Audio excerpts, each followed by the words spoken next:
నిరీక్షణ prayer house మరియు centre సంఘముల తరపున పునరుద్ధానుడైన యేసుక్రీస్తు నామంలో మీ అందరికీ నా శుభాభివందనములు.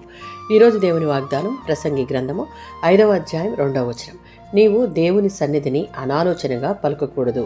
ఈ వచనం దేవుని సన్నిధిలో మనం ఉండే తీరును గురించి బోధిస్తుంది. దేవుని సన్నిధిలో మన ప్రార్థనలు, మన వాగ్దానాలు ఆలోచించకుండా తొందరగా పలుకురాదు. మనం మాట్లాడే మాటలు దేవుడు వింటున్నాడు అన్న స్పృహ కలిగి ఉండాలి.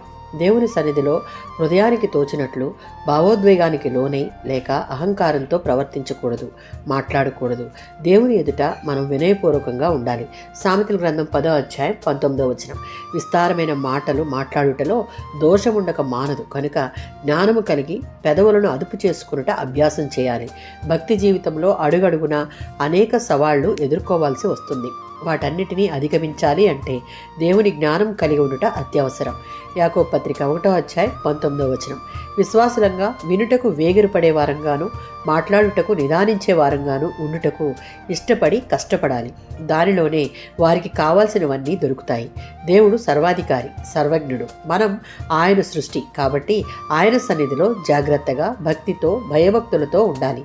ఈ వచనం ద్వారా విశ్వాసులమైన మనం దేవుని సన్నిధిలో మన మాటలు అనాలోచితంగా కాక ఆలోచించి వినయంతో, శాంతితో పలకాలి. తొందరపడి మాట్లాడడం, వాగ్దానం చేయడం మానుకోవాలి.